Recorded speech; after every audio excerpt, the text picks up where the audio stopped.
Well, happy Thanksgiving almost to you. Glad you're here right before the break to do this. This is important stuff. So we're going to start off in this section. They want us to plot complex numbers. So 6i.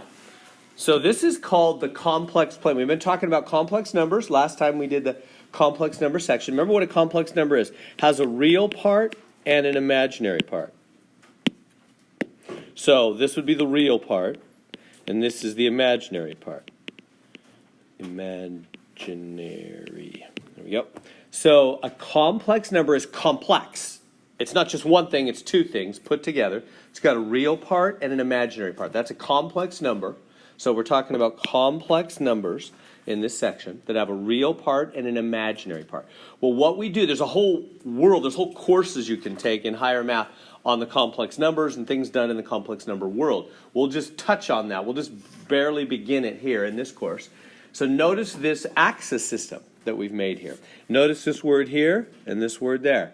We're saying the x-axis becomes the real axis and the y-axis the imaginary, right? We have a real part and an imaginary part.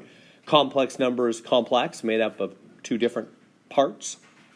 Like I said, the whole thing's made up, all of math is made up. Very useful whenever you model anything in the real world that has two different parts, like the current coming right out of the wall, the alternating current. It has both a voltage level and a phase to it, because it's actually a sine curve coming out of the wall. So they use complex numbers to represent current. 220, 110 volts coming out of the, what, 220? 110, right?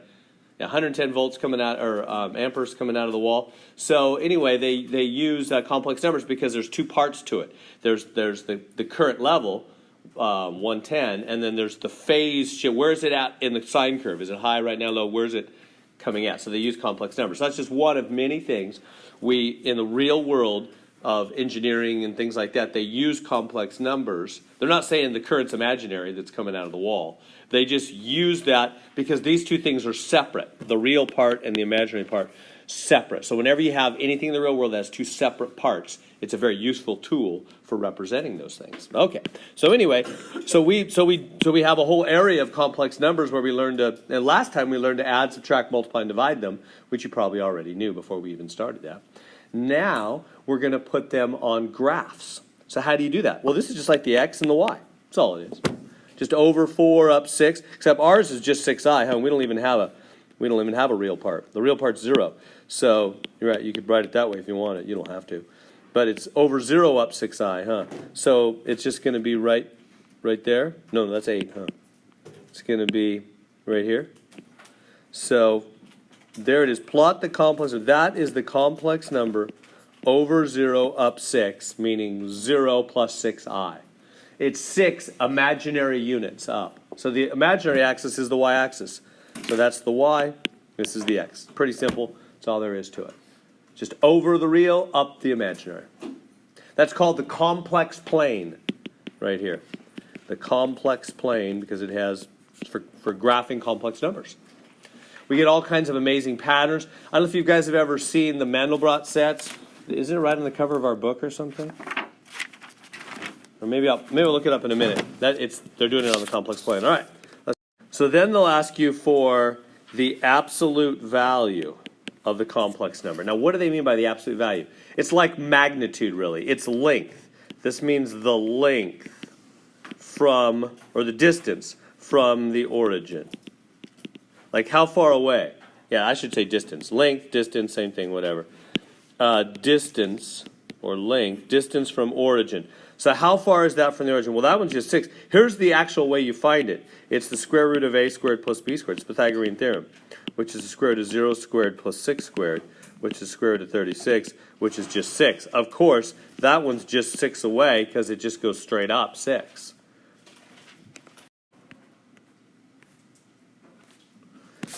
Okay, 2 plus 5i. All right, can you put that one on the axis system first? Put that one on the axis if you could. And then find its length. Its distance from the origin. Its absolute value, they call it.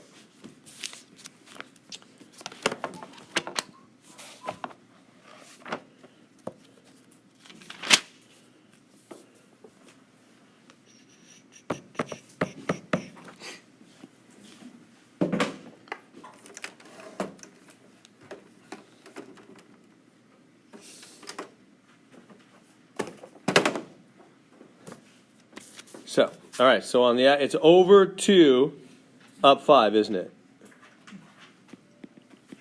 Right there. So there's over 2 up 5. There's the dot. We all good there? Now the question is here, let me make it a little bigger here.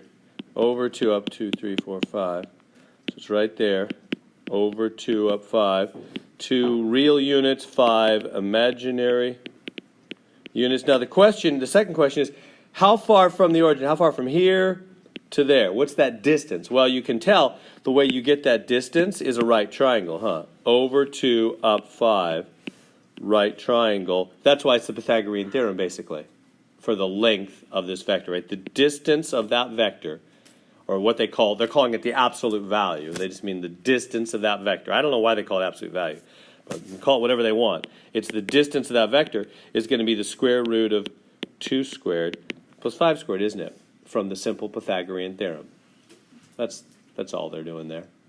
So that is the square root of 4 plus 25, square root of 29 on that one. And we're done. That's the length of that vector, square root of 29. Is that good? Questions on that? All is well? All right, we'll keep moving. I was going to show you on this thing. You guys ever seen this kind of thing before? I got your book here. This is the book. I want to focus on this thing. You ever seen that kind of buggy kind of shape in different images? They have it in a lot of science, math, or you go to a museum, or anyway, it's gotten famous these days. Anyway, that's a graph on the complex plane, like what we're looking at right now. Real axis, imaginary axis. That is a complex. That's what it is. It's a very interesting. It's a measure of chaos. The chaos theory is kind of new in the last, I don't know, 50 years maybe, which is pretty new for math. Most of the algebra was 1700s, right? All the algebra. So this is kind of newer math. Chaos theory, and basically it's chaos theory is all about patterns in randomness, meaning there is no true randomness. They're finding that things that appear random, when they look deeper, there's patterns, even in like the weather and things that appear random to us. Really, they're finding deeper patterns. They're just deep patterns. So to us, they look random. Anyway, and that's what you see in this kind of thing. Basically, you see how it's like a big kind of bug shape or whatever. If you hone down, like if I was to be able to hone down on, say, like just a little tip right here, anywhere, pick anywhere, what you would find is this shape again. It's this shape, in this shape, in this shape, in this shape, in this shape, deep, deep, deep down. If you magnify down, you just looked at this little tip right here, right? This little, if you got real close there, you'd find it's this. It's this everywhere. It's within itself everywhere. So anyway, that's why it's gotten kind of famous. How they came up with it is they used this equation right here. Oops, I wish that weird thing wasn't on the screen here. Where's that equation? Make it a little bigger for you. There we go. So they took the set of all complex numbers for which the sequence is bounded. Yes, that's a little confusing. You're not yet have all that math. But if you take, so you say, what is a complex number z? That represents a complex number. And then you square it and add it to itself. And then you square that and add it to itself. And then you square that and add it to itself. Get the idea? You just keep doing that pattern forever. Just take a complex number, square it, and add it to itself. That's what they're saying. Take any complex number you want, 2 plus 3i. For example, take 2 plus 3i. I just picked one at random, right? That z represents a complex number, like the one we were just looking at. And then square that thing and add it to itself. And whatever answer you get, square that whole answer and add it to the original. Whatever answer you get, square that whole answer and add it to the original. Get the idea? And then just keep going and going and going forever. And the question is, will that number take off to infinity? Like the I or the real or the imaginary part go to infinity? Or will it not go to infinity? What we call bounded. Right? The set of all numbers for which the sequence is bounded. So for some starting points in the complex plane, if you do that, square it and add it to the original, square it and add it to the original thing forever, some dots on the complex plane, like if I go back to to this. If you pick like 2, 5 maybe, if we, this dot, if you squared it, add to the original square, kept doing that with him, he would take off to infinity maybe. So he's not part of the picture. He will not be highlighted like a big light bright. He won't light up. But maybe this dot over here, when you do that, square it, add to the original square, it'll stay finite. It'll never take off to infinity. So that picture, one more time, getting back to this picture here of the funny bug thing, although it's like a big light bright, and all those that are lighted up are ones that do not take off to infinity. They're what we call bounded. As you go off to infinity, the numbers don't get infinitely large. Am I making sense? Like if I take 1, if I take the number 1, and I square it, and square it, and square it, and square it, it doesn't go anywhere. It's just always 1. What if I take like a fraction, like a fourth? So yes, let me just show you something to do that. What if you take or let's take a half. What if you take a half? What is a half squared? A half squared is a fourth. Right here, let's do one. Let me go back here real quick and show you what I mean by that. I'm probably using up way too much time, but I just wanted to show you something. So if I take here's a complex number, a half. That's a complex number. Well, let's do. Wait, but let me do 1 again. No, let me not do 1. Well, yeah, let me do 1. All right. So I'm going to do this with 1. Let me take the complex number 1. Then I'll square it and add it to itself. What happens? What is 1 squared? 1 squared added to 1. That's 2. Now take that answer, square it, and add it to the original. Get the idea? This is a 2 now, not a z. Maybe I should make it x, so because my z's look like 2's. Make that x. Doesn't matter what you call it.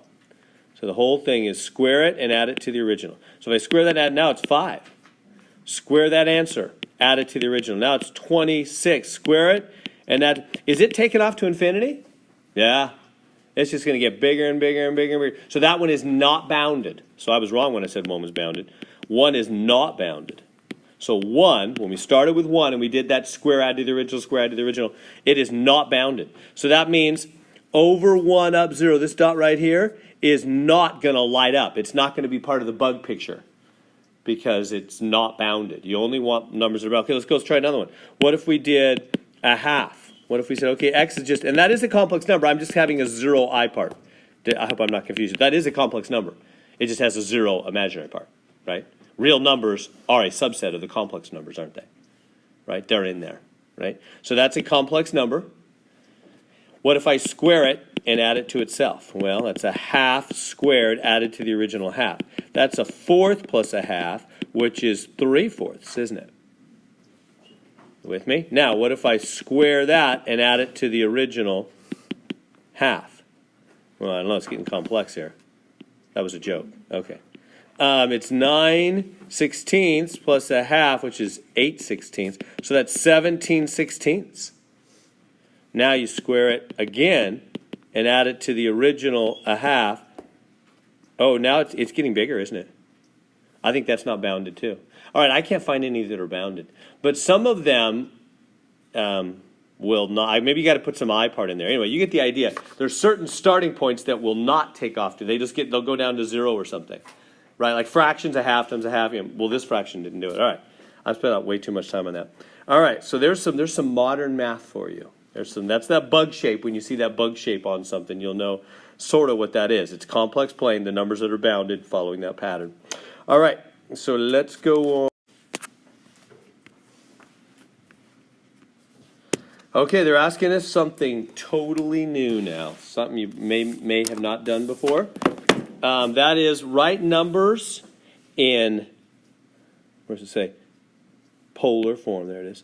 Write the complex number in polar form. What do they mean in polar form? Well, let's find it first off. Where is -9 minus 9i? Can we find that on the graph? Remember, this is the x, this is the y. So back 9, down 9. If I can do it right, it'd be about right there, isn't it?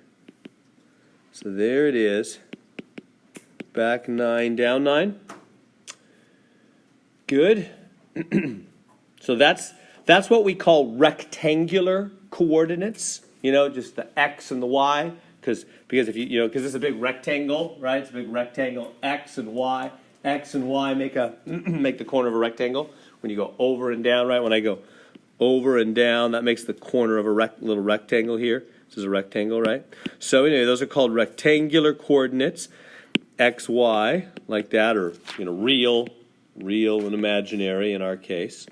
Anyway, those are rectangular coordinates. Now we want to specify, locate that same point, this -9 point, by a different coordinating system, a different system of coordination called polar coordinates. Now, what are polar coordinates? Polar coordinates are, you specify an angle and then a distance at that angle. So, for example, you start, remember this is 0 degrees, as you know, right, for angle degree measurements. That's 0 degrees right here. And you turn to face the point, and then you shoot out a distance. I'm just being military here, but I think of it like a cannon, right? It's like you turn the cannon to face, and then you tell how far to shoot to hit that point. That's how I always thought about it. So here's 0 degrees. So you're going to specify this location, not by giving the over and the down. Did that already. That's called rectangular coordinates. Now we're going to specify that location by giving an angle to turn the cannon to and how far in that direction to shoot the cannon to hit the point. That's what we're going to do. It's called theta and r. Or is it r theta? Which I always forget what order they put it in. It doesn't matter to me at all. They might put the r. Yeah, I think they put the r first. Where is one of these? They probably put the r first. Anyway, whatever. It doesn't matter at all. I think they put the r first, which always seemed wrong to me. So yeah, so they put the r first. So anyway, I'll reverse them in a minute. So that makes sense. So what angle is this? Let's figure that out first. What angle is it that we'd have to turn? So here's 0 degrees, right? 0 degrees is straight to the right, as you know. So I want to turn the cannon to face right that away and then shoot it whatever distance it is from the origin out to that point. Actually, we can find the distance first. That'd be even easier. What's the distance? How do we find the distance the cannon would have to shoot? That's the absolute value. That's the Pythagorean thing that we were just doing, right? So let's do that first. The r, they call it the radius because it's like it's part of a circle. It's the distance from the center of the circle, basically. They call it r. So it's just going to be square root of a squared plus b squared, huh? -9 squared plus -9 squared. It's 81 plus 81. We'll do that first, and then we'll get the angle afterwards. Square root of 162. That's 2 times 81, 9 times 9. So that's 9 root 2. Is that too quick with the square roots? You okay with that? I broke down the 162, 2 times 81, 81, 9, 9. Remember, 2 9s in, 1 9 out, right? You good with that? So 9 root 2 is the distance the cannon would have to shoot to hit that spot right on the money. So it's like you're giving directions to the cannon operator. Instead of telling them the x, y to hit the point, to hit the target, you're saying turn the cannon to a certain angle and shoot a distance of 9 root 2. So now, how do we find the angle to which we turn? What are we going to do that? Any ideas? The unit circle. Yeah, it's the unit circle there. That's like a big unit circle, right? Remember how we found angles last time? Inverse tangent kind of thing. The I and the J. It was on the last test we just took, the way you just got back. We could just do that again, right? I can just come over here and go, look, the angle will be inverse tangent of the positive J over the positive I, and then fix it for whatever quadrant you're in. Remember that? Remember that was the method? Now, the Math Excel might give you a little bit different method to do that, but I think that's about as easy as a way to go. So the angle is whatever the positive... Well, we don't have... Oh, I'm sorry. We don't have J and I here, do we? I was thinking of vectors. But it's the same thing. I get them all confused because they're all the same. So basically, it's going to be the y over the x. Why? Because tangent is always sine over cosine, isn't it? Y over like a slope. Tangent's a slope, basically. Rise over run. So what's the rise? You tell me, guys. You got the real part first, and then the imaginary part. So what's the vertical here? It's the imaginary part, isn't it? It's the imaginary. So you put the imaginary part over the real part, don't you? Because tangent is always a slope. It's always... So I want to help you because, I just made the final last night. I stayed late, and made your final exam, and it's just challenging to put it all together. Even me, as I was looking at it, I'm like, now how do we do those? There's things that are similar, so I want to start thinking that way to help you put it all together. So it's the same thing as the vector thing. So just think tangent is slope, rise over run. So if you're talking vectors, that's j over I, right? But if you're talking complex numbers, the I actually goes on the top because that's the imaginary. You with me? So just remember the big idea is tangent is like a slope. Whatever's up and down over whatever's sideways. Always. Tangent inverse of that. All right. So, and then always make these positive at first. Always make them positive. And then fix for the quadrant. Remember, that'll be a reference angle, and then you just put it in the right quadrant afterwards. That's the easiest way to do that. All right, so tangent inverse of 9 over 9. Right, these are both negative 9, but we make them both positive. Hit the buttons on your calculator, you get 45 degrees. That's tangent inverse of 1, which is 45 degrees. So your angle's 45. That's the reference angle.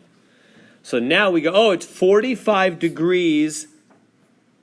What does reference angle mean? Off of what axis?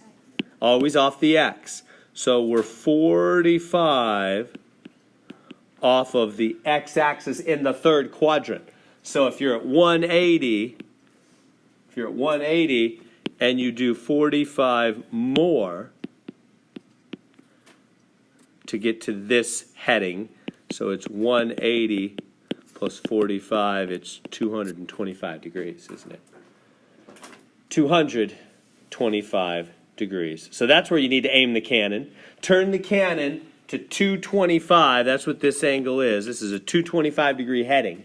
Turn the cannon to point to 225 degrees and then shoot the cannonball distance of 9 root 2. And that nails that spot with a whole different coordinating system. So our final answer then would be, I don't have a lot of room here. Let me put it in. I think they want the R first.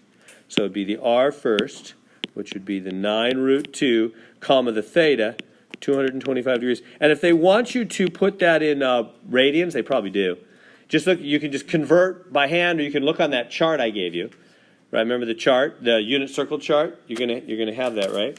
We'll leave it that way. There it is. 9 root 2, 225. And the 9 root 2 comes first, right? The what? I'm sorry? The 9 root 2 comes first? Yeah, they always want the R, which feels backwards to me. I always think you turn the cannon first, then you shoot the distance, but whatever. I think they've got it backwards, but it doesn't matter. There it is. Notice we're in a new coordinating system now. So if you move on in math, if you're going to go engineering or math science, go that road, they pick this up again in Calc 1, Calc 2, Calc 3. They'll do things in rectangular stuff, and then they'll shift to polar stuff.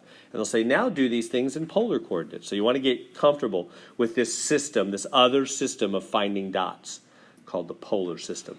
Turn the angle, shoot the cannonball. Questions on that one? So let me write out some steps then. Converting. So rectangular to polar coordinates. How do you do it? So if you got x, y, then the r is the square root of x squared plus y squared, or you call it ab, square root of a squared plus b squared, whatever. And the theta is inverse tangent of the y over the x, isn't it? Of the positive y over x. This is theta equals reference angle, then adjust for correct quadrant, or I should say actual quadrant. There we go. There's the game plan. It's just like what we did for vectors, isn't it? It's the same thing. Basically, a complex number is like a vector, isn't it? Just like an ij, except it's a real I. That's what it is, a real imaginary. Otherwise, it's the same. That's what I think. It's just like vectors. Just do what you did for vectors. It's exactly the same. That's what we did for vectors. Questions on that process? Y'all got that down? I'll flash off that if you got that. All right. Okay, let's convert. Let's just convert to polar. All right, give it a try. Convert that one to polar.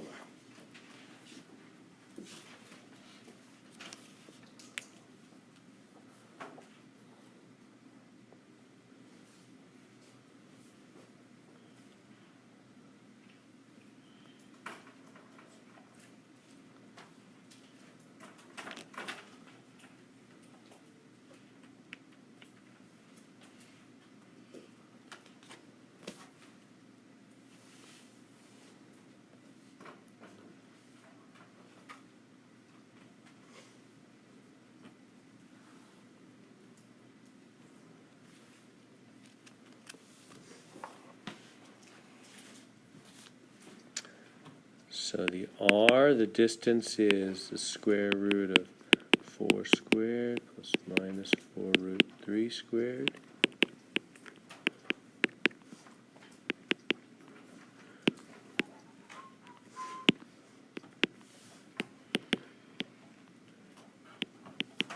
Did you get 8 for r?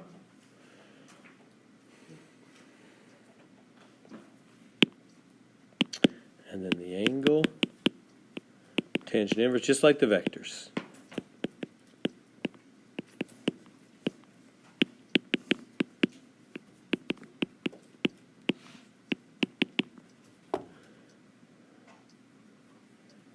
That's 60 degrees, isn't it? Did y'all get 60 degrees? But that's the reference. That's not the actual answer. That's a 60-degree reference angle. Now you got to put it in the actual quadrant. Am I going too quick? So find what quadrant that thing is actually in, and then remember the reference angle is off the x-axis.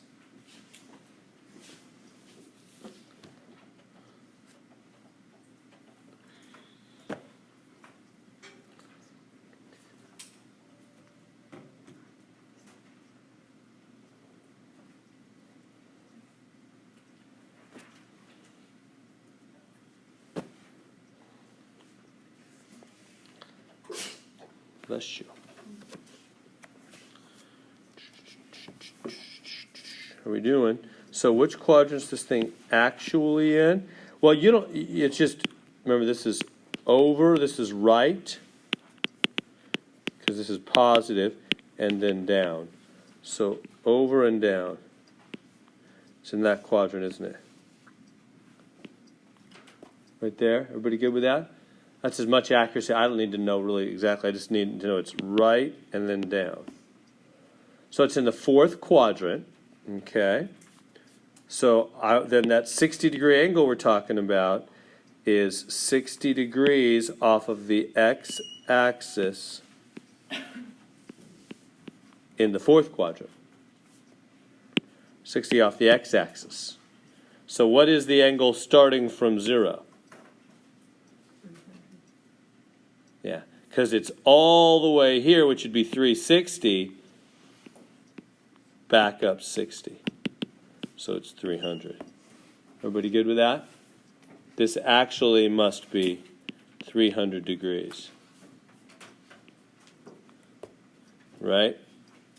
Because it's all the way 360 back up 60, isn't it? So it's 300 degrees actual angle. So our answer is 8, 300 degrees. There's the polar coordinates. If you want to hit that spot, you turn the cannon to 300 degrees and you shoot out a distance of 8. And you'll hit the exact spot that these rectangular coordinates are specifying. Two different ways to specify the same point. It's a different language. It's a different graphing language. Right? We're saying 1 and uno. We're saying the same number in two different languages. We're saying the same spot in rectangular and now polar coordinates. Why they made up another system is because for certain kinds of graphs, polar is actually easier. For certain kinds of graphs, rectangular is easier. It's for ease of use, real life problems. Questions on that? Is that okay? All right. So now here on number 8, they're saying, all right, we're going to give you a polar one. There's a polar one. It's in polar form. Can you change that back to rectangular? Yeah, that's just hit the buttons on your calculator, really. I mean, just take that 4 and distribute. So you get 4 cosine 210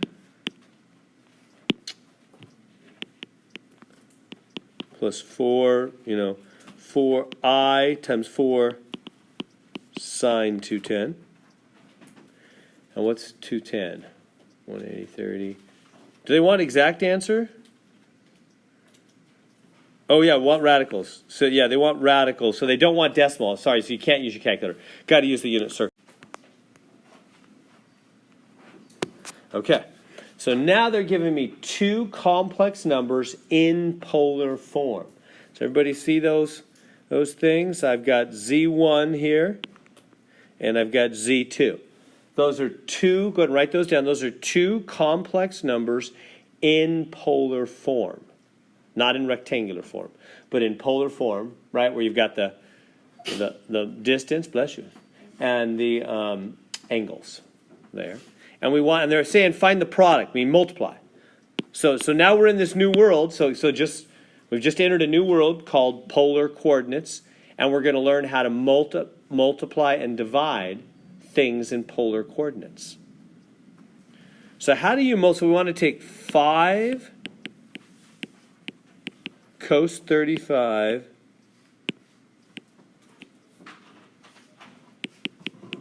plus I sine 35 times 2 cos 30 plus I sine 30. We want to multiply two complex numbers in polar form. So how do you multiply in polar form? It's super convenient. All you got to do, this is part of why we love polar form. I don't know if we love it, but in some cases it's nice. 5 times 2, you just multiply the numbers in the front. 5 times 2 is 10. That's easy.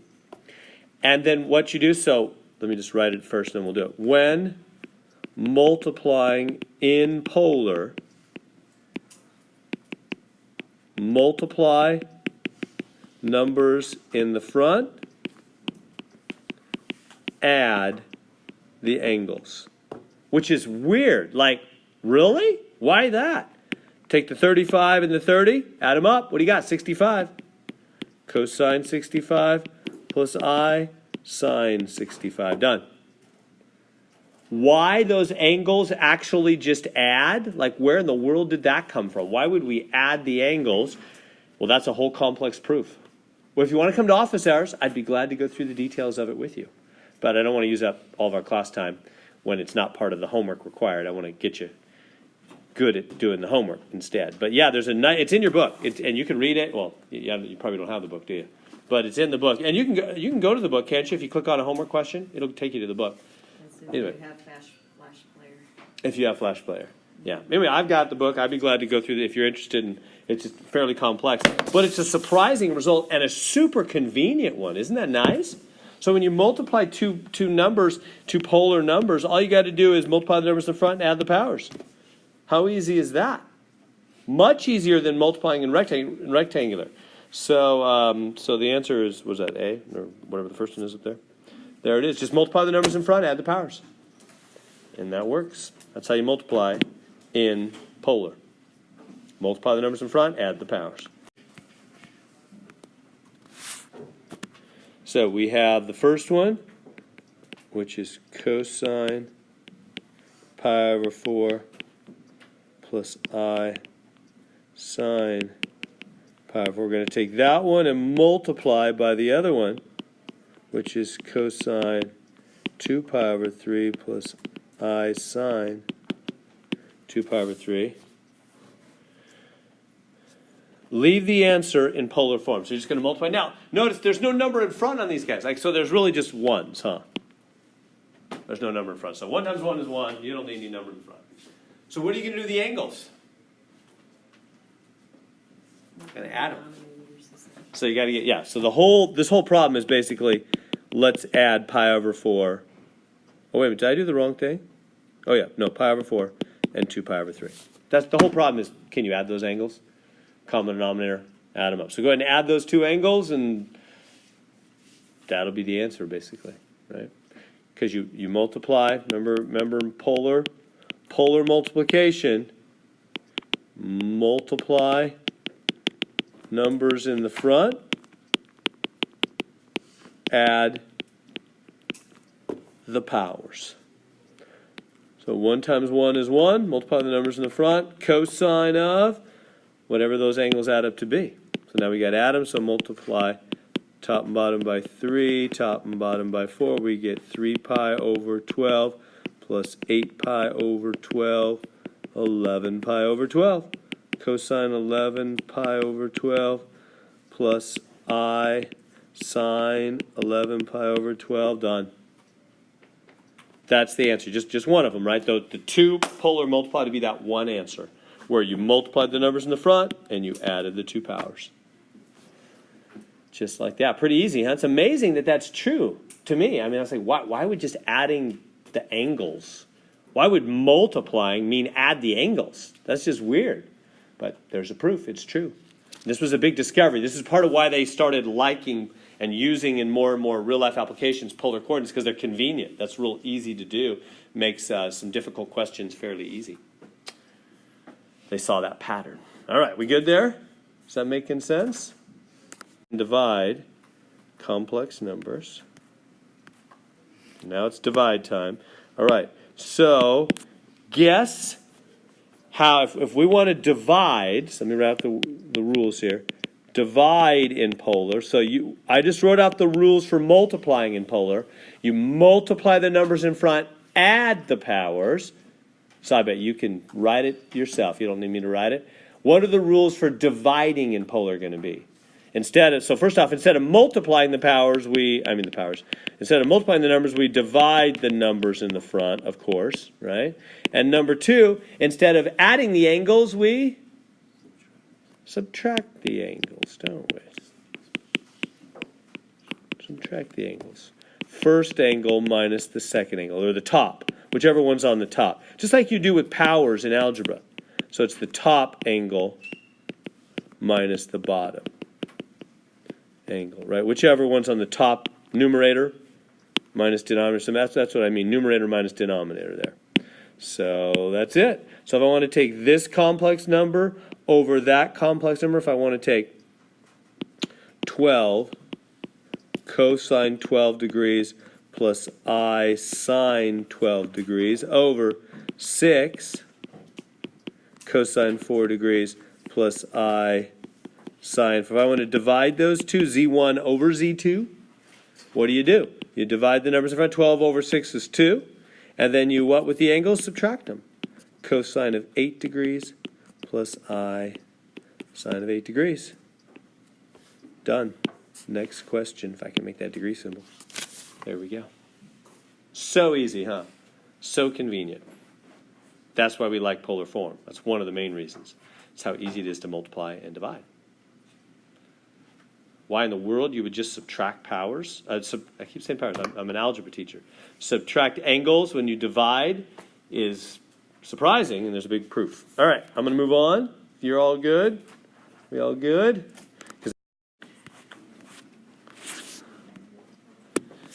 All right, so I'm going to put Z1 cos 80 plus I sine 80 over Z2 cos 210 plus I sine 210. Okay, so go ahead and do that one. There's no numbers in the front, I guess, so it's just ones in the front. So 1 over 1 is just 1. Nothing in the front. So 1 over 1 is just 1. Go on from there. So what am I going to do? I'm going to subtract the powers. Now, you got to take the top one minus the bottom one. It's always got to be numerator. So 80 minus 210, is that minus 130? Minus 130 degrees plus I sine minus 130 degrees. Good so far? Are we all happy? Now, what do we do with that?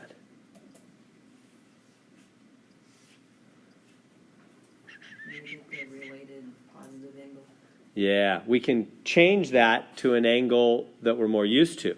So negative 130 degrees. You guys are pros at this now, right? Starting here at 0. Go down. Well, this is negative 90 here, and so it's 40 more.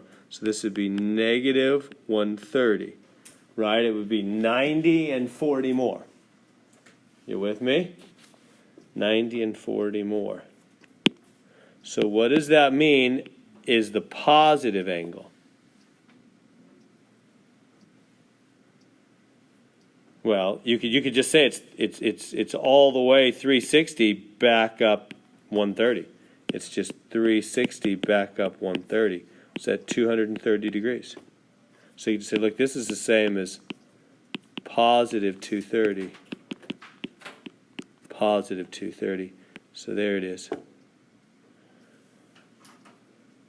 Is that good? Just convert those into positive angles. We okay? I move on? So if you get negative answers, just convert them to positive.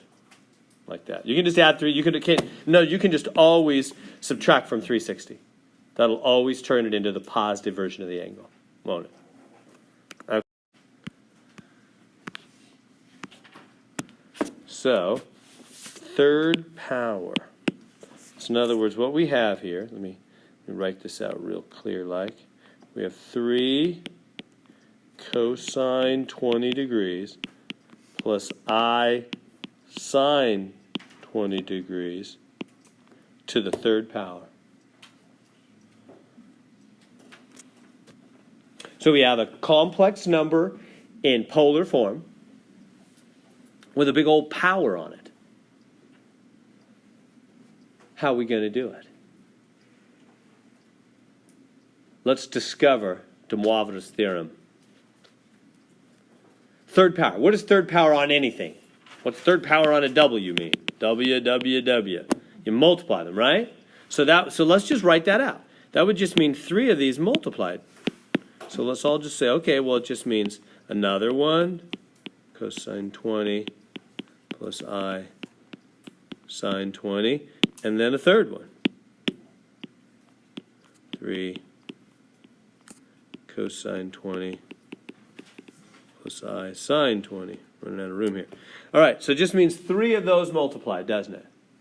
That's what it means to be third power, 3 of those multiplied. And now we know the rule for multiplying polar things together. What's the rule?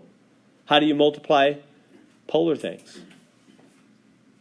Multiply the numbers in the front, add the powers. So 3 times 3 times 3. 3 times 3 times 3. And then what do you do with the angles?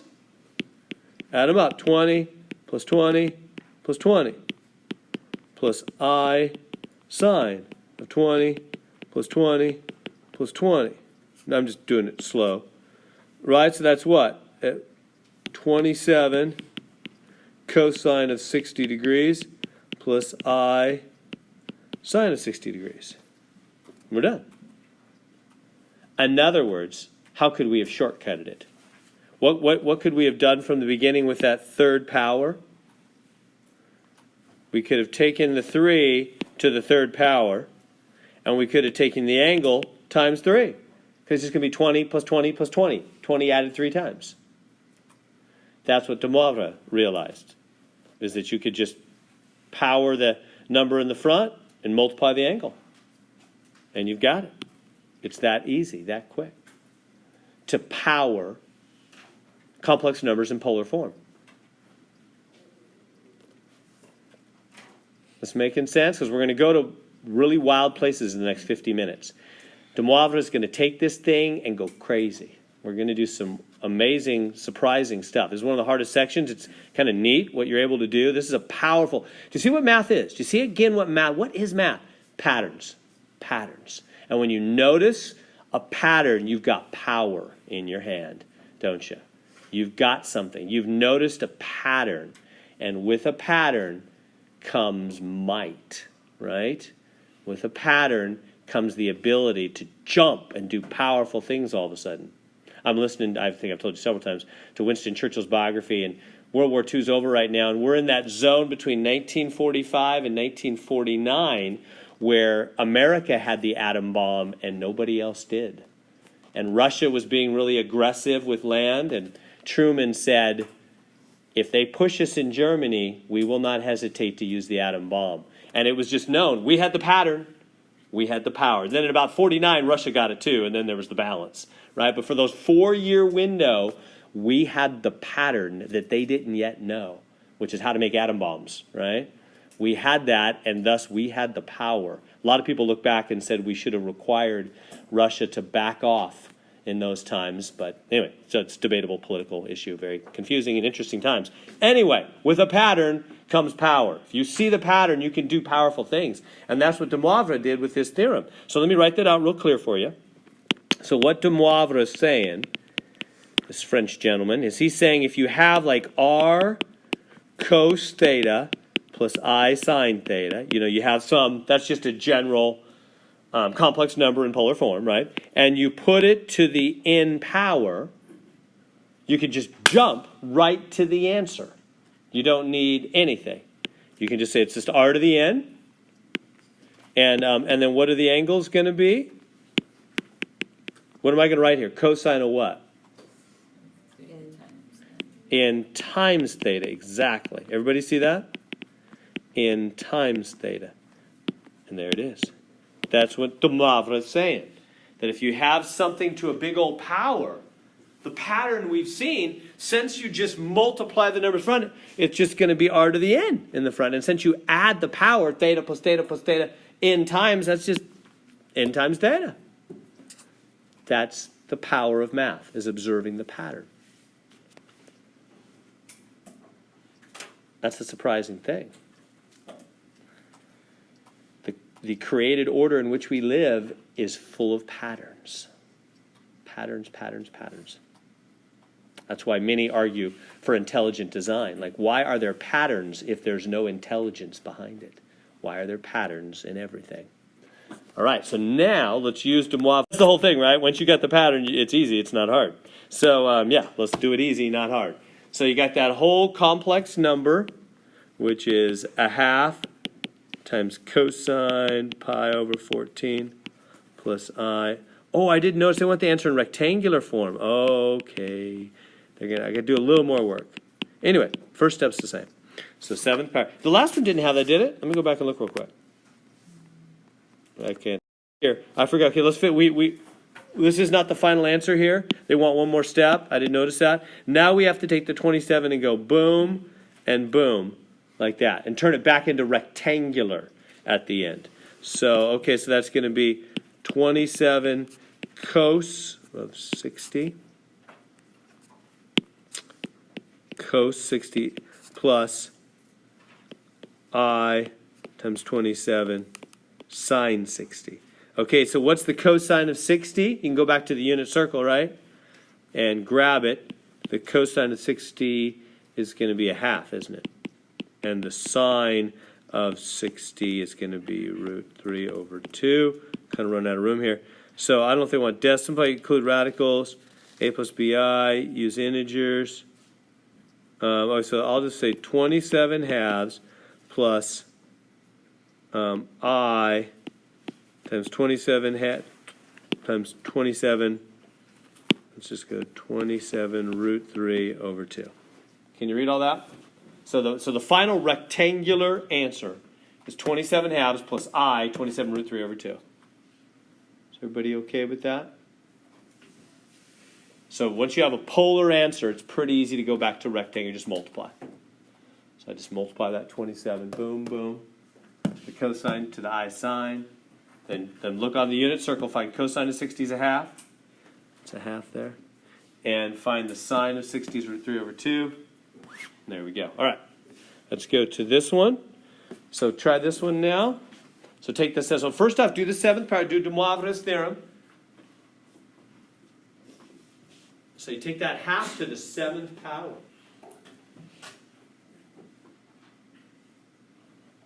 So that means a half times a half times that's half to the 7th power. So that's 1 over 2 to the 7th. You should get 1 over 128. That, right? Use your calculator, 2 to the 7th.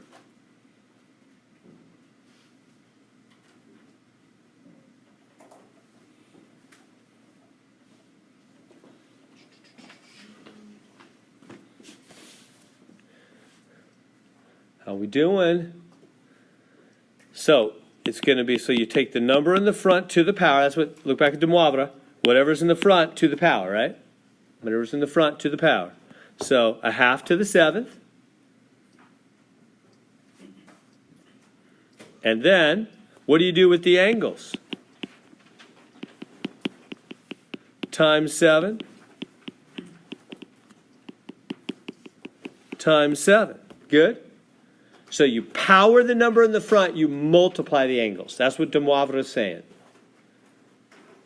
Everybody with me on that? Let me go back here and write that. So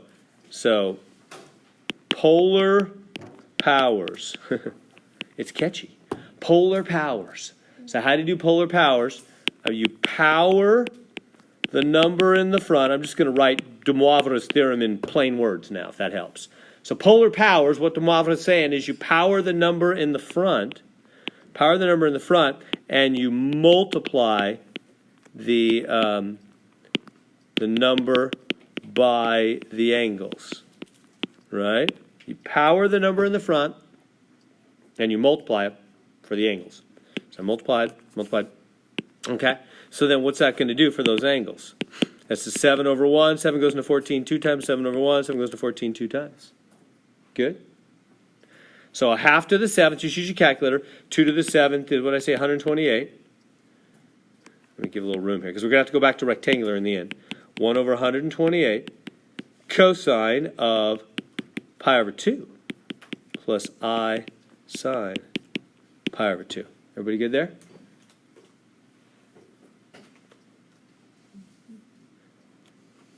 Okay, and then use your calculator. What is the cosine of pi over 2? I'm not your calculator. Cosine pi over 2? Isn't it 0? 0. 0, and sine pi over 2 is 1. I times 1. Good? All right, so we can go look at the unit circle if we want. Where is it? Hello, unit circle there. See pi over 2? Pi over 2 is right up here. See the cosine is 0, the sine is 1. Pi over 2. Good? Where are we? Where are we? There we are. So I made cosine pi over 2 is 0, sine pi over 2 is 1. So then boom, boom, 101 over 128 times 0 plus 1 over 128 times I. So that's gonzo. It's 1 over 128 I. That's interesting, isn't it? Look at that. Look at that. We're getting some power here. Are you feeling the power? I get a little excited about this. You're getting advanced more in math now, and that's why I majored in math. I just think it's neat when you can see a good logical thought and it does something mighty. Like, look what it just did. It just took this big mess and it said it's all just 1 over 128 I. All of that, and it wasn't hard to get there because of de Moivre's observation, which gave us power to just power that, multiply the angles, change them with the unit circle, boom, there we go. What I mean is if you did that longhand, if you wrote out 7 of those, that would be crazy hard. That's what I enjoy. Maybe I'm displaying to you my weirdness here, but it is neat to me to see a clear thought cut through tons of hard work. I love that. I love when you have like a confusing problem that just looks horrible and you look at it from a certain angle with a certain observation, it's like, oh, it's just this. That's powerful, I think. I like to see the mind able to do that. Logic, the power of logic and patterns. All right, questions? That good? We all good with that? All right. This is one of my favorite sections. I've always liked de Moivre's theorem. All right, so this is good here. So we're going to take 2 plus 2i to the 7th power. Ready? Go ahead. Write out 7 of those. Foil 7 of them. Remember that I squared is negative 1 whenever that pops up. Don't ever drop the ball in 7 foils, right? You know what I mean? 2 plus 2i. 2 plus 2i. 2 plus 2i. 2 plus 2i. 2 plus 2i. 2. I hope you're not writing this down. I'm just fooling around to show you how terrible it would be. What's that? 1, 2, 3, 4. That's 7. Yeah, and then you got to foil these two. Foil, right? 4 plus 4i plus 4i plus 4i squared. That's just the first two, which is 4 plus 8i. That's minus 4. Remember, I squared is negative 1? Oh, so that is nice. So 2 of them makes 8i. Oh, so there's some kind of convenient patterns. So 2 of them makes 8i. These two also make 8i. These two also. Maybe I'll be able to pull this off. And then there's the last one. So I have noticed some tricks. I didn't think about that. So there are some tricks. So anyway, you're not really supposed to do it this way. But so maybe you could finish it up not too bad because we noticed that little trick. Anyway, it's still fairly painful. Demoivre will cut right through it. So whatever. I want to finish this. Is that okay? 8 times 8 is 64. What did I do? 512. I cubed, which is negative 512i. Is that confusing? Because 2 i's make I squared, which is what? Negative 1, and then another I. So this is negative 1 times I. That's negative 512i. I don't know if you followed all that. Times the last one, boom and a boom. So it's going to be minus, what's that? 1024i plus 2 times 512, 1024, or minus. It's going to be minus, but it's going to be plus in the end. Minus 1024 I squared, and I squared makes plus, makes negative 1, so it's back to plus. And so there's the answer. I actually did get it. That wasn't actually too bad because I did notice a different pattern. But anyway, there should be the answer. It's not normally that easy. We noticed a really tricky pattern. Let's do it with Demoivre's theorem now. There's the answer we should get. And now actually Demoivre won't seem so great because I did notice a different pattern. All right, so let's do Demoivre. What does Demoivre say? He says, change that thing to polar first off. And then it'll be a snap to do the 7th power. Because you won't have to write out all 7 of them. You'll just 7th power the number in the front and multiply the angles by 7. And then change back to rectangular when you're done. That's what Demoivre says. All right, so let's do it. Let's change that to polar first off. How do you take 2 plus 2i and change it to polar? Can you do that? We did some of those a few minutes ago, right? Let me give you a second. Make sure you're still good with that. So change that to polar. Find the angle. Find turn the cannon to what angle. Find the distance the cannonball shoots. The r and the theta. Just like vectors. Just like we did on the last test with vectors.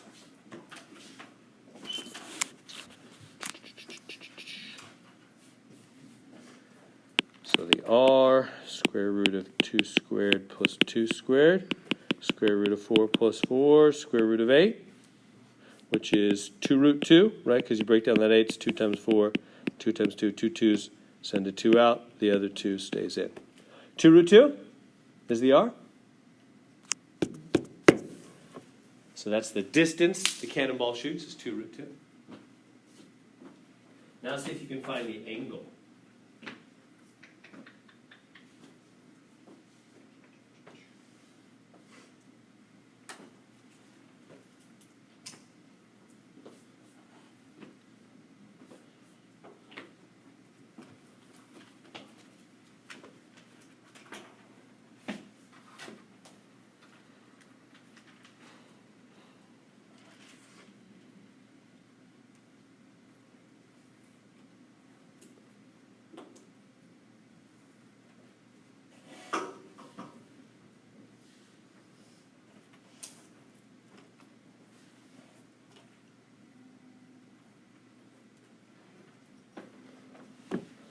How are we doing? How do you find the angle? Tangent inverse, right? Of the y, so it's 2 over 2. Tangent, it's going to be 45 degrees. That's the reference. What quadrant are we at? Got to find the actual quadrant you're in and then adjust the reference to the actual quadrant. But we're in quadrant 1 anyway, huh? Right? It's over 2, up 2. Right there in quadrant 1. So that is the angle. Period. 45 degrees, huh? No adjustment needed. The actual angle is quadrant 1. So, all right, we got the r and the theta. So how do you write that out then? It's 2 root 2 times cosine 45 plus I sine 45. We good? And then we want to take all of that to what power? To the 7th power. So see how we've taken the 2 plus 2i rectangular coordinate complex number and change it to a polar complex number so that now we can do Demoivre's theorem. So go ahead and do Demoivre's theorem now. Just power the 2 root 2 7 times and then multiply the 45 degrees by 7 for the angles. And then change it back to rectangular form when you're done, back to a plus bi.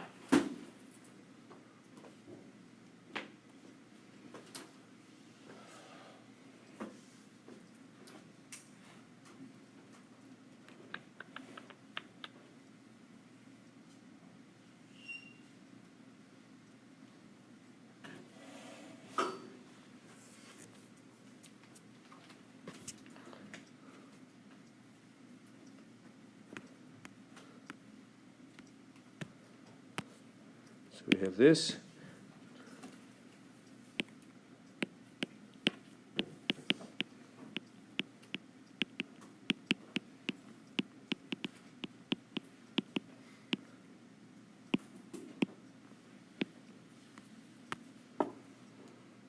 Good so far? We're ready? So seventh power. So you got to have 2 root 2 7 times. That's 2 to the 7th, root 2 to the 7th. We good so far? And then cosine of 7 times 45 plus I sine 7 times 45. Now, what's 7 root 2's? Let me do that real quick up here. 3, 4, 5, 6, 7. What do you do with 7 root 2's? Do you remember how the root thing worked? Remember, it's 2 for 1 deal? 2 root 2's make a plain 2. Remember, 2 in, 1 out. Christmas season here, right? Shopping at Target, 2 for 1 deal. That's what square roots, 2 roots do. 2 in, 1 out. 2 2's in, 1 2 out. 2 2's in, 1 2 out. 2 2's in, 1 2 out. And then this guy's left over. So it's 2 times 2 times 2. It's 8. They're multiplying, not adding, right? They're 8. 2 times 2 is 4 times 2 is 8 with 1 root 2 left over. So that's the root 2 to the 7th. 2 to the 7th is some big number. Is it 128? 128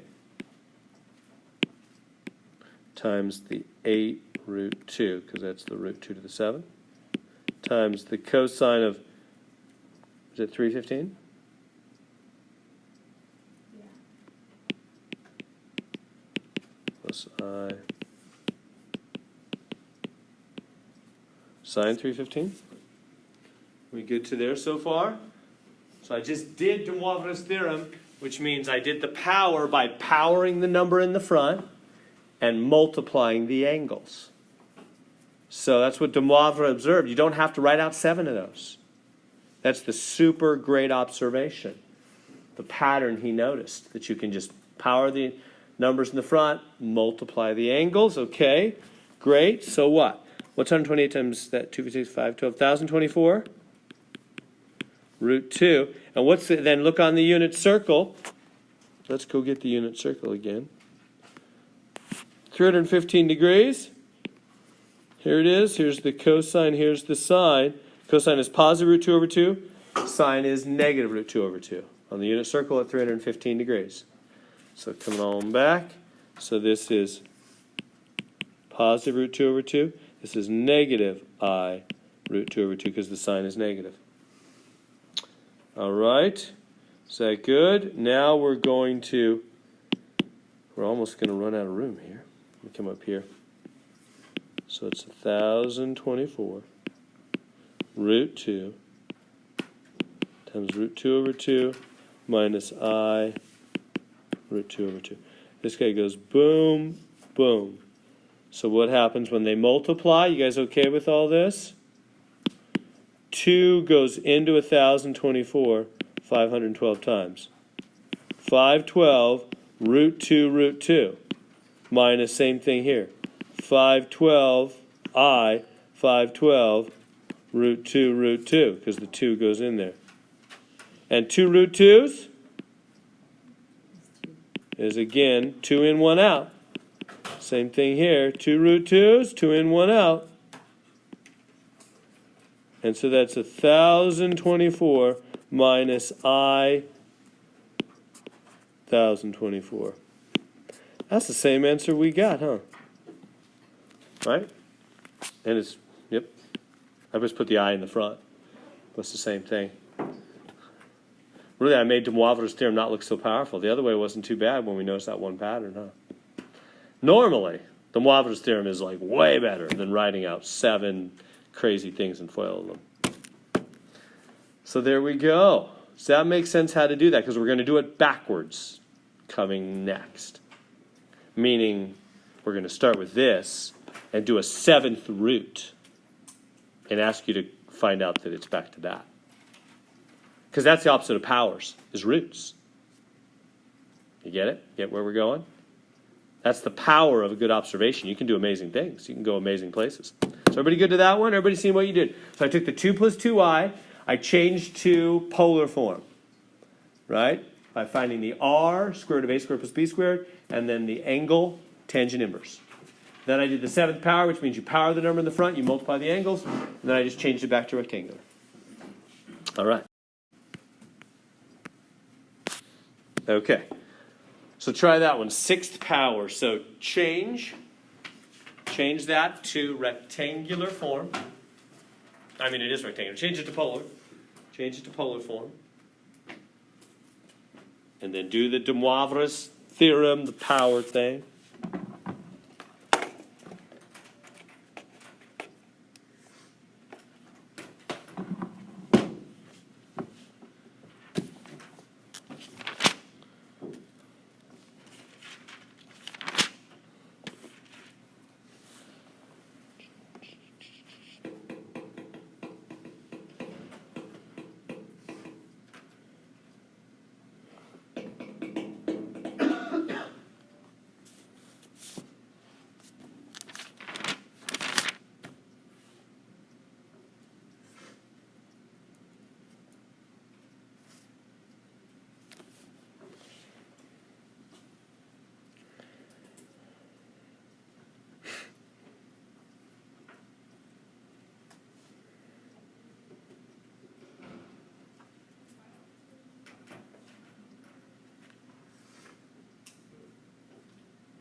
Feel free to check with those around you.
All right, let me jump in, see how you're doing.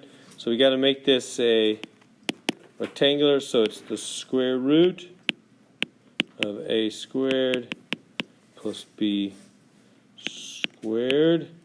And so we get square root of 3 plus 1 square root of 4, 2. Did you get r's 2? Mm-hmm. R's 2, and then our angle, inverse tangent, and then remember you just do the positive 1 over positive root 3. You don't worry about anything else. Now, tangent inverse, you do that in your calculator, I think. So cosine square 3. Is it going to be 30 degrees? 30 degrees on that? Okay, but that's the reference. Which quadrant are we actually in? Back and down. Third quadrant, huh? Back root 3, down 1.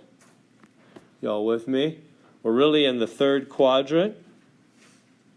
So if you're really in the third quadrant, You're 30 degrees off the x-axis, because that's what a reference angle means, is off the x-axis.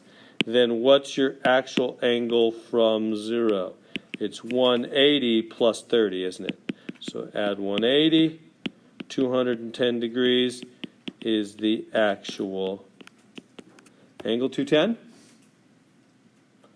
210 degrees, the actual angle. Okay. So now we've got our angle, we've got our r. We can write the complex number if we're ready. Okay, so let's do that. So this becomes the complex number 2 times cosine, what was it, 210? Yeah, 210. Cosine 210 degrees plus I sine 210 degrees, all to the 6th power. All right, actually, let me write it right here. 2 cosine 210 plus I sine 210, all to 6th power. Okay, can you do it? So now that we have it in polar form, de Moivre's theorem comes into play. We can just say, okay, just power the number in the front, 2 to the 6th, and multiply the angle. It's just, times 6 times 6. So that'll become cosine of whatever that is. 6 times 210. 1260. Plus I sine 1260. Now, what's cosine 1260? I don't know. I'd abstract a bunch of 360s. So it come out nice? But, oh, -1, huh? This is -1. And is this 0? And 2 to the 6th is 64, yeah. And then distribute. -64 plus 0i, -64. Look at that. Now that was certainly easier, wasn't it, than taking this thing and writing 6 of them and foiling them all out. We jumped right to -64. That makes sense? How many got that? -64? A few? A little less than half? Questions I can answer? Or did I just race ahead of you? Weren't quite there yet? Anything I can answer on that? See how that all worked out? So again, you just power the number. Now we're about to do it backwards. So let me say it really clear forwards so you can then think it backwards. When you're powering, in a minute we're going to be, well, in a second, we're going to be rooting, which is the opposite of powering. Huh? When you're powering, you power the number in the front, you multiply the angle. Right? So what are we talking about? Well, that means this big old thing, this -√3, I just scribbled it up there. Let me try it again. This -√3 minus I to the 6th power equals -64, doesn't it? That's what we just realized. Which means what? Which means this truth, doesn't it? That means the 6th root of -64 equals -3i, -√3 minus I, by vice versa. Notice I could just throw a 6th root over both sides here. 6th root, and these cancel. 6th root of -64, one of the 6th roots. There's actually 6 6th roots, which we'll see. Does that make sense? One of the 6th roots of -64 is -3 minus I. Let's let that sink in for a minute. I thought you couldn't take the square root of negative numbers.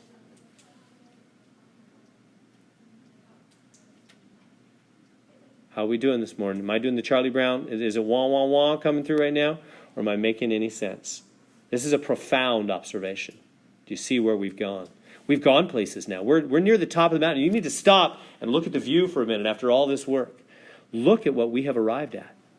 I just did the right. Everybody agree with this fact here? Let me go back before I had the right. This is what we just, by doing this problem, we just showed that, -3 minus I to the 6th power is -64, right? So then if I 6th root both sides, the root cancels the power. That means the 6th root of -64 equals this. The 6's are gone now, right? which means you can root negative things. I thought you couldn't root negative things. Well, yeah, not in the real world. But if you bring in the complex plane, you can do it, right? Right? What is the square root, let's say, of negative 4? Hey, what does a negative do? It comes out as an I, square root of 4, meaning it's 2I, right? Meaning 2I times 2I should be negative 4. Right, that's what the square root means. Am I going too fast for you? What's the square root of 9? It's 3, which means 3 times 3 is 9. That's what the square root means, right? If something's square root, then it times itself goes back to that thing. So this is the square root of negative 4, then it times itself should go back to negative 4. Does it? 2 times 2 is 4i squared. Yep, that's negative 4 because I squared is negative 1, huh? It works, but that's not the only square root. We always say the square root is this. That's actually just one of the 2 square roots. What else times itself would become negative 4? Something else. Not just 2i, but negative 2i times negative 2i. Because 2 negatives would be positive 4i squared, which is indeed negative 4 in the end, because I squared is negative 1. So there's actually 2 square roots of negative 4. There's 2i, and there's negative 2i. Whatever the number in the hook, there's understood 2 there, right? Square root. There's actually exactly that many roots in the complex plane. And the complex plane rounds everything out perfectly so that you always get 2. You always get the number. So when you have a 6th root of something, you will have 6 different answers in the complex plane if you're willing to include imaginary numbers. In the complex plane, you will have 6 answers. That's what we're about to see now. All right, so what they're doing is they're giving me this complex number here, and they're saying, we would like you to find the square. What's that? That's 2. Right? Square means 2, right? This is not called x two, it's called x squared, right? Square means 2. So when they say find the square roots, they specifically mean the 2 roots. In a minute, they're going to say find the cube roots, the 4th roots, the 5th roots. So they want the square roots. They want the 2 roots. So they want 2 answers to square root this thing. They want me to take 36 cosine 60 plus I sine 60, and they want me to pop over the top of it a square root. I'm going to square root complex numbers in polar form. So, square roots are exactly the opposite of powers. Remember what the power rule means. Remember the power rule? The power rule says you power. So remember the polar power. Polar power. Number 1, you power the number in the front. Right? That's how you do the power. We're going to think opposite now. Roots are opposites of powers, aren't they?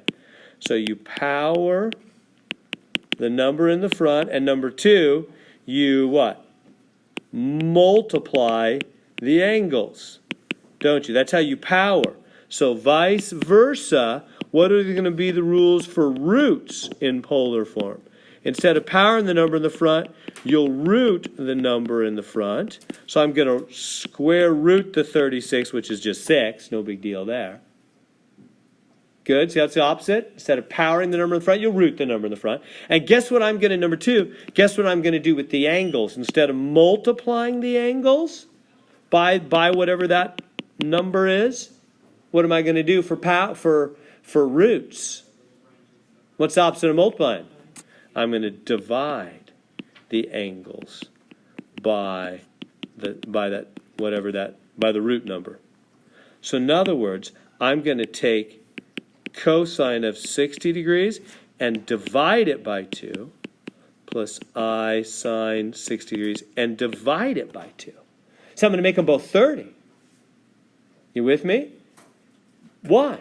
Because that means 30, if this one multiplied by itself, the angles would add and go back to 60, wouldn't it?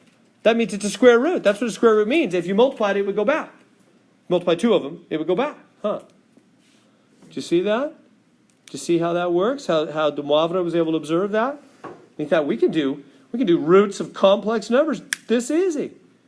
There's one more part. Yeah, I know. I just want to make sure we all digest that first. Is that good? But wait, there's more. I always want to do an infomercial. But wait, there's more.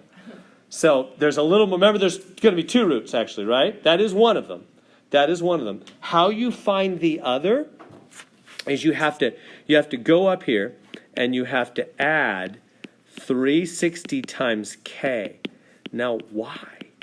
Well, that's like back. I don't have time to do a bigger explanation. Remember back when we were solving equations, trig equations, the third exam, hardest exam probably, and whenever we had to add 2 pi k. Remember the 2 pi k thing? That's kind of like what we're doing here. It's because there's multiple answers. So you have to say, okay, k can be 0 or 1. K can be 0 or 1. So if k is 0, so there's going to be two answers. One of them is 60 plus 360k. So one of them is going to be 60 plus 360 over 2 plus I sine of 60 plus 360 over 2. The other one is going to be letting k be 0. So if k is 0 here, and here k is 1.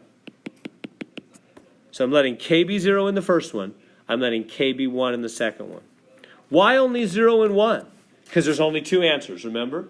There's only two answers for a 2 root. You're always going to have the same number of answers as the number in the root. So if you have a 2 root, you have two answers. You always start at 0, and you go up the line. So if this was a 5th root, I would go 0, 0, 1, 2, 3, 4. I'd stop 1 short of the root number, because I'm including 0. Does that make sense? And I know it's kind of tricky. I just don't have time to go deeper on it. So let me just give you the formula. Let me go to the next page. I'm kind of out of room here. So in fact, let me just give you the general formula. How about? I think that'd probably be the best way. Here's what you do. When you have the nth root,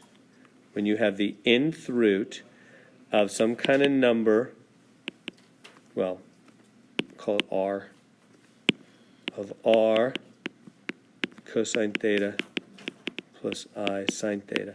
How you do it, you nth root of r times cosine, and you go theta plus 360k over n plus I sine of the same angle. Theta plus 360k over n. K, and you let the k be 0, 1, 2, 3, dot, dot, dot. It actually goes up to n minus 1. N total roots for an n in the root. That's the official de Moivre's theorem right there. That's what you've got to do. So that's what you're going to want to put on your 3x5 card for our exam, which is a couple weeks away, 2 weeks from today. Exam number 5. You're going to want to put that right on your 3x5 card. That's how you do the nth root. So you do the nth root of the number in the front, and you divide. See how we are dividing the angles, but you got to throw in this 360k thing, which is, I know, weird. So let me do it on this one. So to finish it on this one, we already have this and this. So let me just do it there. So it's 6 cosine. The first one is the angle, which was 60, over 2 plus I sine 60 over 2.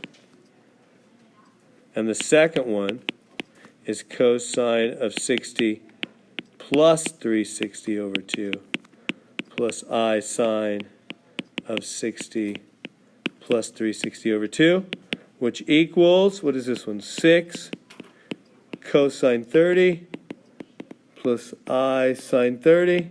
And this one is 6 cosine of, what is that? 420 over 2, 210? 210 plus I sine 210. There they are. Can you read those out there? There's the two answers. They want them left in polar form. Write the roots in polar form, yeah. So there's what they want. I want to squeeze in one more for our last 5 minutes so that you can do this. Everybody good on that? So what did I let happen? This is K is 1 here. This, right? That's why there's a 360 there. Is that making sense? So you root the number in the front, you divide the powers, but you have to add in this plus 360k thing where you let the first one be k0. So the first one, like right here, there's no 360 at all because k is 0. And then the next one, you have one 360, and that's all we got on this one is 2 of them. If we had more, we'd have more. All right, I think I better do another one. All right, so number 19. So they're giving me that number, 64 cos 270. Cos 270 plus I sine 270. And what do they want me to do? Cube root. They're saying, hey, cube root that thing. How many answers am I going to get? 3. It's going to be cube root of 64 times cos. And what do you do with the angle? You take the 270 and you divide by 3, right? For the first one. The next one, you take the 270 and you add 360 times 1.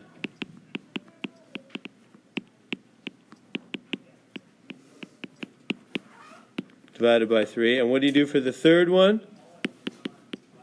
You take the 270 and you add 360 times 2.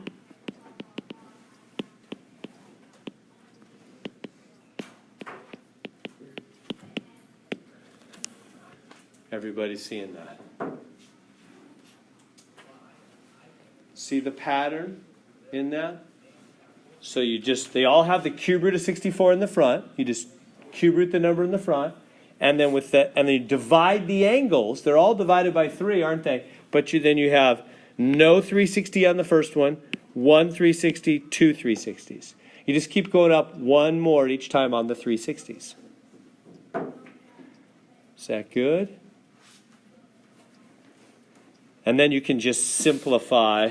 You can just simplify from there.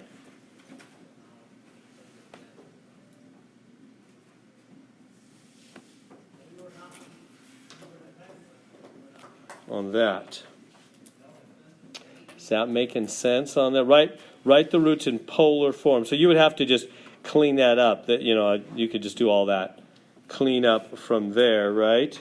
Does that make sense? Let me see. I'm looking at our timetable.